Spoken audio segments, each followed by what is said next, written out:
สองเด็กกองภาษากองที่สอง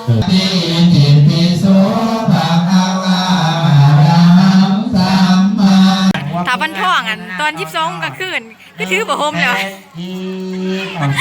อ้าวก็ถือบ่โฮมแล้วตอนอีเมลหายมาทำอีเราบ่เอาบุญสู้จะดีไม่แห้งเด้อกำลังพักพี่น้องตัวนี้เป็นเวลาอยู่เที่ยงคืนเนาะ12 กลางคืนเพื่อนให้พักชั่วโมงหนึ่งบ่ายโมงเขาสวดต่อนะพี่น้องเทศต่ออันนี้ก็พักผ่อนเลยก็มากินน้ำนะพี่น้องอุปโภคนาต่อยอดปัจจัยอีก10,000กีบเอาสาธุกินข้าวกันเด้อพี่น้องกินข้าวกันเด้อลาบหมูกับสัวไก่กำลังสิไปทำบุญเขาจะบอกว่าให้กินข้าวก่อนเพราะว่าเวลาเข้าไ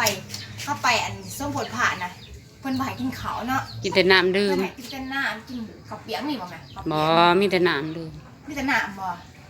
บัวชีไปหากินข้าวจะไปกินข้าวนะอ่ะไปเดี๋ยว3 คนพี่น้องนั่งเคี่ยมข้าวปานดีมกินถ้าต้องกินข้าวกันตีนไปอย่างนั้นไปดีสบายดีพี่น้องมื้อนี้นะเอาเล่มื้อนี้นะสนุกแอลกันนี่เดี๋ยวข้ามสนุกแอลแบบนักเล่มื้อนี้นะสิลงไปอันโอ้ยนั่งคิดจะไปบวชซี่นี้ล่ะพ่อแม่นะพี่น้องสิไปสมผลพาเนื่องว่าในบ้านมีงานบุญสบายดีสนุกแอลกากำลังสิไปเนี่ยเด็กๆกับไปเนาะทุกคนน่ะตั้งใจได้ตั้งแต่เช้าโหคืนนึงเอาก็จนไม่อยากกินพี่น้องตั้งใจว่าสิไปสมผลพาน่ะ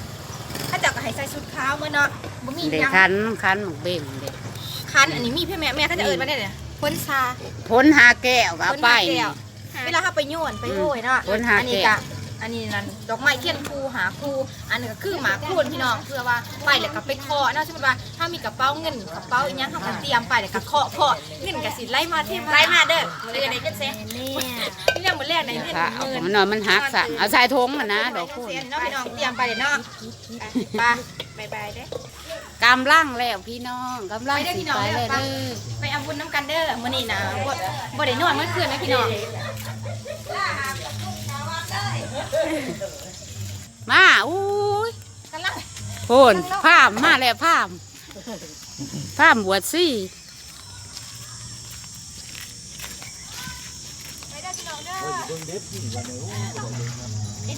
เจ๊ขี้มได้จ้ะมือกองขี้ไปน้ำมูแล้วมือกองก็อยากไปน้ำเหมือนจะมือกองลูกคนไป3 คนเลยเด้อ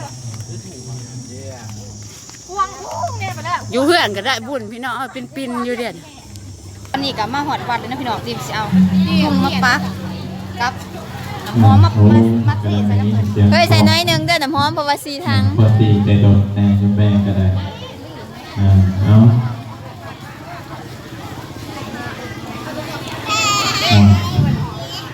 คือมาลงเสียงดังแต่ฮะ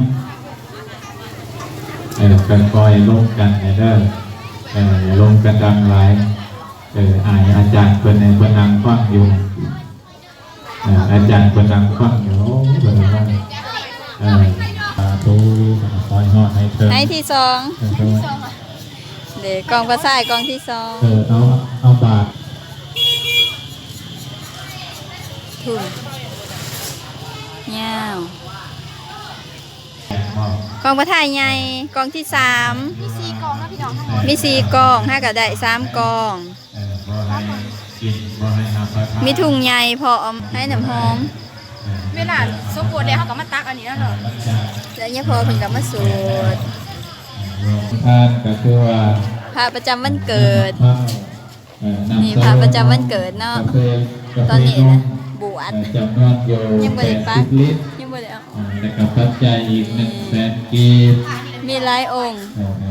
พอไว้แบบชี้แจงเพิ่นก็ตัดออกเพิ่นก็เอาออกไม่ออกตรงนี้อันนี้นะคือได้พี่น้องเวลาคนมันนั่งเพิ่นก็พดได้เหนียวมาเฮาก็มานุ่มเลยเนาะจะไปกล่องจะพักขนาดพรมาทุกท่านหลวงสาธุต่อยอดอีกปัจจัย15 ปัจจัยมาสาธุให้สุดท้ายถ่ายสุดกองสุดท้ายกองที่4ให้ปัญญาโลกาสิ่งอัปวะสิ่งดีทั้งหลายกายหาย จากเนื้อน างงามประจำบรรหวยเนาะ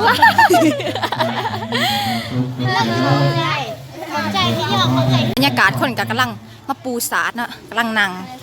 เล่นเลียนได้ไหมแม่นะพี่น้องนี่ หานางบอลแจ้งอย่ามึงดูให้น้ำมันอยู่บอกได้นางบอลเมื่อในไทยบริเวณนั้นจะนอนเจอแล้วก็หน่อยแต่เพื่อล่วงโยสมโพธิที่บริเวณมีหูมาหน่อยครับเป็นนางลี่ไรไทยบริเวณนั้นนางบอลเป็น ปานนี่น่าถับปานซึ่งถับพมซึ่งปลาเลิดเนี่ยสวนเสาคันอันน่ะกองบุญพี่น้องเพราะยังมู่บุญกองบุญนะกำลังนะพี่น้องกำลังกัดเกี่ยมคนหลายเดินทางมาแล้วจะให้นางกระบอลกับพี่เด้อเงินยังสรุปสลายนะ มากับโซดาพี่น้องเซาขีมกับเพิ่นไปกับหมู่เพิ่นแถวปันทองก็อยู่กับปลาเลิศอันนั้นพระเนาะพี่น้องเนี่ยครู นางวันนึงน้องสาวนั่นนางกระบอลกับพี่พอเจ็บน้อยเป็นสิริการสุขก่อนพิธีตัวอะระหะโตสัมมาสัมพุทธัสสะธัมมาสวรกาโลอายัมภาคันตานะโมตัสสะภะคะวะโตอะระหะโตสัมมาสัมพุทธัสสะสวรกาโลอายัมภาคันตานะโมตัสสะภะคะวะโตอะระหะโตสัมมาสัมพุทธัสสะรัสสะโตวะโจระโตวะมนุสสะโตวะท่านจะเอาติสรณีนัสหะอัฏฐะคือมันร่วมกันทั้งแปดข้อเวลาเขาพิกศีลข้อหนึ่งข้อใดลงไปอาจจะร่วมกันพิกวัดทั้งแปดข้อในคืนนี้ว่าสัตว์จนกว่าจะลาสิกขามืออื่นเศร้าเพิ่นก็เลยพาเอาแยกคือกันกับอาราธนาศีลหานะยังพันเตวิสุงรัตนถายะพระพุทธเจ้าก็ได้บรรลุธรรมไปพระโลกาไปพระสิทธัตถะหรือว่า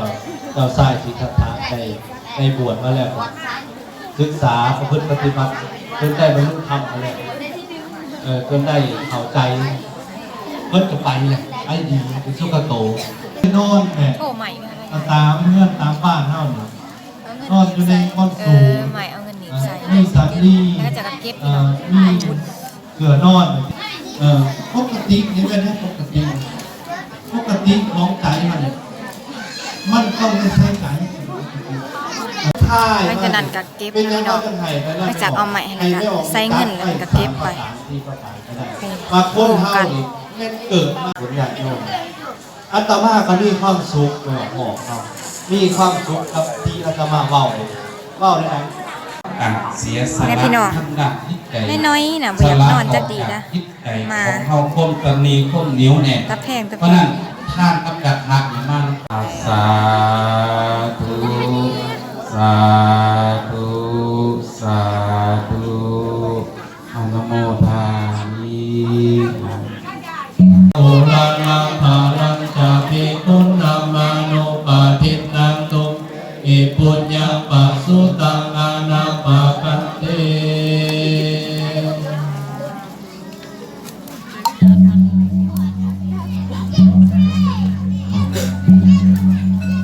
อยู่หอพักไปขนาดตอนนี้ก็กำลังสิตายเทียนใส่เลยเนาะ ควรตะโลวะโลสังโฆ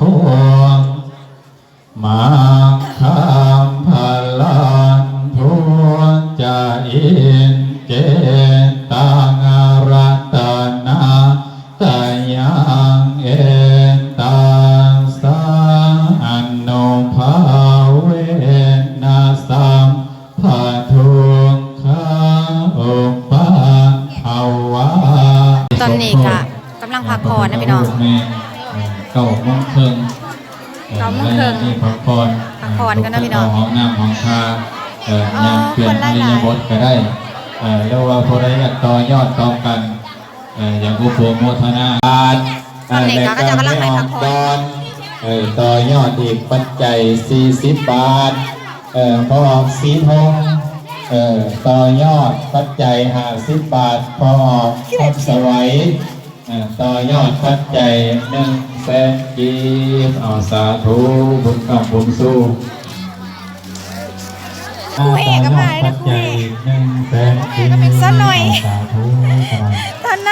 เป็นโพโพใจในบวรพระพุทธศาสนาสืบไป เอาควรไปให้กินน้ คือเป็นไง ำอันนี้ก็พักผ่อนนี่ก็มากินน้ำนะพี่น้อง อุปโมทนาต่อยอดปัจจัยอีก10,000 กีบเอาสาธุ ให้น้ำ แม่ ร้อน สังลีเพิ่นแกล้งโอ้เพิ่นแกล้งเอามาหลายเด้อโอ้ มาเรื่อง ไม่ออกแล้วแอมบ้านห้วยโอ้อุปโมทนา ก็เลยสิพักผ่อนกับมากินน้ำเนาะ เอาสาธุคนกับคนโซเด้อยังดีๆมีแห้งมีแต่ความสุขความเจริญให้ทุกข์ให้สุขให้โลกให้ภัยให้ปลอดให้เขียนให้ใหม่แล้วเอาวงคอนอุปโภคนาต่อยอดปัจจัย100 บาทเอาสาธุอ่านตามเขียนเด้อโยมแม่อย่าเครียดกันได้ไม่ออกตูดแก้วอุปโภคนาต่อยอดปัจจัยอยู่20,000 กีบเอาสาธุบุญคำบุญสู้ส่ง YouTube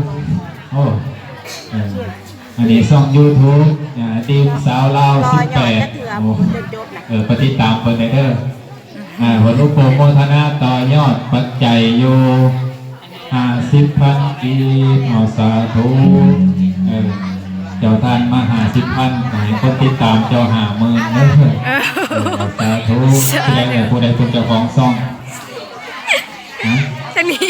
ผู้ใดเป็นเจ้าของส่ง YouTube ทีมสาวเราบอกโอ้สาธุอยู่ดีไม่แห้ง นอนคนพี่น้อง ทางไรร่วมไปเรียกกันที่โต๊ะมองคนเล็ก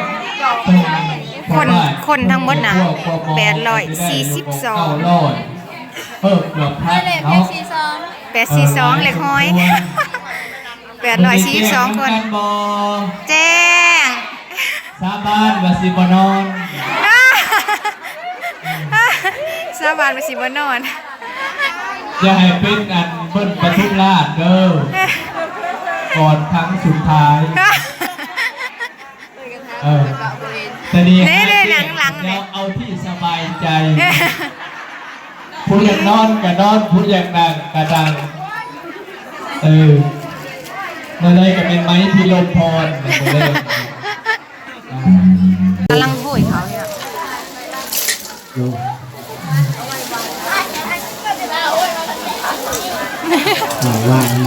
ก็โหยขึ้นด้วย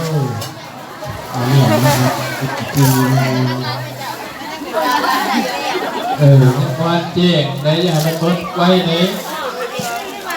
เดี๋ยวกำลังโยนข่าวสารจะเอิญว่าคนเดียวเถอะ มาแล้วลายหมดมาก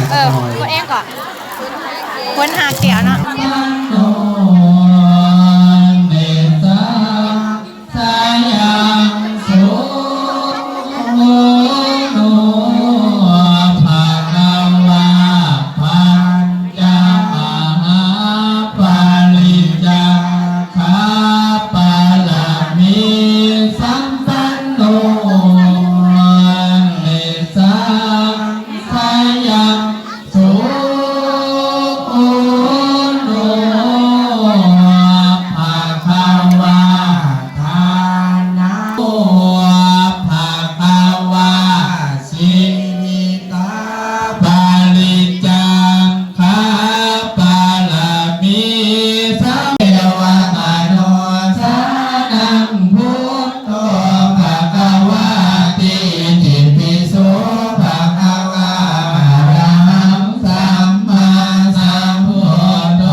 ตอนนี้ก็กำลังพักผ่อนในที่2แล้วนะพี่น้องเวลาประมาณ10 โมงกว่า น้องพี่น้องตอนนี้นะเพื่อนให้พักพรนี่เนาะกะสามารถนอนได้เนาะสามารถเอ็ดหัวได้ปันทองสบายดี FC นี่ล่ะเป็นได้อยากนอนอยู่บ่บ่อยากนอนพี่น้องสิฮอดมื้ออื่นเช้าอยู่บ่บ่แม่นสิรับปุ๋ยเด้ฮอดอยู่บ่พี่น้อง FC ถามนะฮอดมื้ออื่นเช้าอยู่สินั่งนะ คนเป็นลบ900สิบ่ได้บ่100ล้านได้บ่เจ็ดได้แต่ทักหา2-3คนลายกันจุ๊บนะแม่ ปันทองยังตาใสอยู่พี่น้อง ครับงี้ได้มาสีเล่ทุกผู้ชิดเอาพันปัญญาพุทธากาคันให้อยู่เย็นเป็นสุขให้บางมีสีสุขหายทุกโศกโรคไข้ให้วัดให้ไอให้ไข่ให้หนาวให้ปัญญาโรคฆ่ากาดกุกมุงเหือนั่งทุกผู้ทุกคนเด้อสีพ่อให้อยู่เอาบุญสู้จะดีไม่แห้งเด้อก ำลังพักพี่น้องตัวนี้เป็นเวลาอยู่เที่ยงคืนเนาะ12 โมงกลางคืนเพื่อนให้พักชั่วโมงหนึ่งบ่ายโมงเขาสวดต่อนะพี่น้องเทศ ครอบ ต่อ ครัวไม่ยากวิว่านี่ลาสะพลบาทสิงห์มงคลนครใจซ้อนโมทนาต่อยอดนี่ปัจจัย50,000กิ ถ้าบันทองตอน22 กลางคืนก็ถือบ่โฮมแล้วอ้าวก็ถือบ่โฮมแล้วตอนอีเมลหายมาทำอีกบ่เอาอันนี้บ่โฮมเอาแล้วถือว่าทำอีกว่าบ่เอานะบ่เอานะไม่ออกดมบ้านหวยต่อยอด กำลังพักผ่อนพี่น้องก็เลยกินกาแฟบ่ต่อยอด10,000กีบไม่ออกดาวัน12 โมงกลางคืนคนกันนอนแล้วพี่ ต่อ น้อง ยอด20,000กีบไม่ออกดาวพิมพ์บอกต่อยอด10,000กีบไม่ออก บรร ดาวย ากาศตอนเที่ยงคืนพี่น้อง ต่อยอด10,000กีบดาวนิ้งก็เลยดาวเมง นี่เนาะ ดาวนิ้งต่อยอด10,000กีบ กะให้ไปต่อยอด ต่ เนาะ อยอด10,000กีบ สัทธาทานาจงอย่าเดิน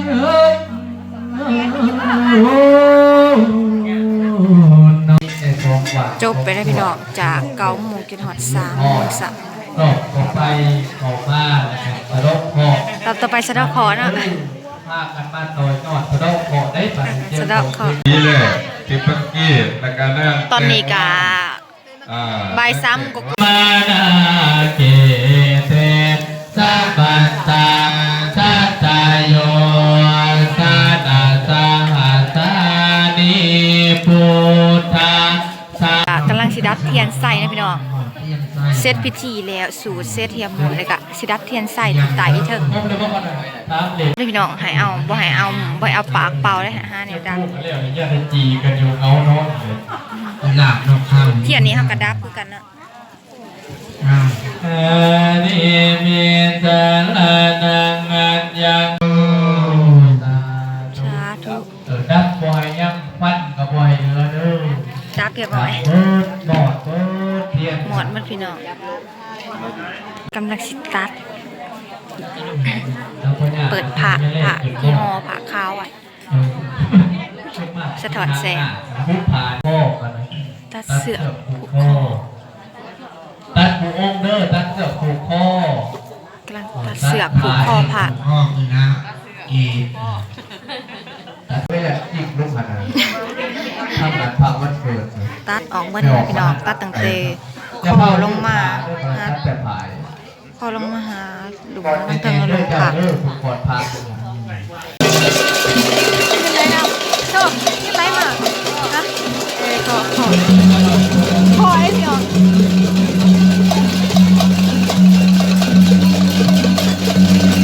ปล่อยเป็นไรน้อง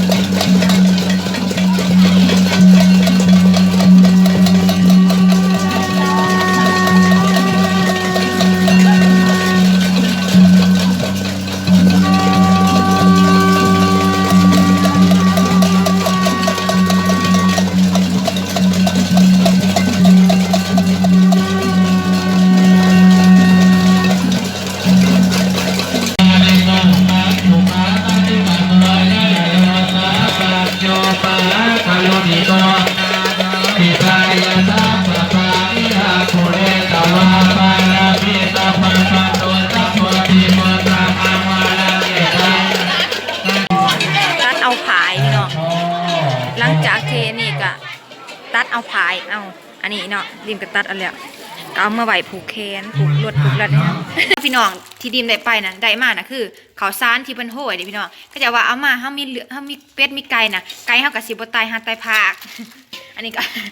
ก็ผายผูกแขนอันนี้ผายผูกแขนพี่น้องที่ว่าหั่นผายที่เฮาไปนี่เนาะแล้วก็เทียนในการน้ำหอมพี่น้องเอามาก็สิมาฮดมาสงกกเสาเฮือนมาฮดรถมาฮดรถฮดล่างเนาะพี่น้องนี่ก็สิประมาณตื่นนะพี่น้องตอนนี้ก็ไปอันส้มโพธิ์พาอีกเป็นทีอย่าพอยเนาะพี่น้องไปตั้งแต่6 โมงแรกจนฮอด6 โมงเช้าพี่น้องมึงสภาพหนาเนาะหน้าตาแบบบ่ได้นอนเมื่อคืนเนี่ยพี่น้องแต่เฮาไปนั่งเพิ่นสวดเฮาเพิ่นเทศน์เพิ่นเรียกเฮาก็บ่อยากนอนเนาะพี่น้องเพราะว่ามันแบบหลายๆคนเลยรับทั้งนางวันเอาบุญน้ำกันเด้อพี่น้องเด้อเพราะว่าดนมีเทื่อน้องงานส้มโพธิ์พระอยู่วัดบ้านดีมเองเนาะทีมก็ไป3คนทั้งทีมกับวันทองแต่ว่าทุกคนน่ะ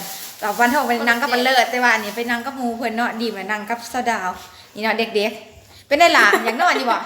วันทองคือถืออันถ้าอีทว่าบ่เอาผ้าห่มพี่น้องบ่ได้อยากได้เนาะ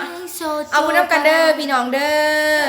ก็เป็นฮิตของประเพณีลาวที่สืบทอดมาดนนานเนาะเวลาเอาพระพุทธรูปมาใหม่กันต้องมีการทำบุญสมโพธิว่าสูตรเนาะพี่น้องเนาะขอให้เอาบุญน้ำกันเด้อ FC ทุกคนเด้อขอให้มีแต่ความสุขเนาะร่ำรวยพอกันใหม่กินหนาเนาะก่อนสบายดีบ๊ายบาย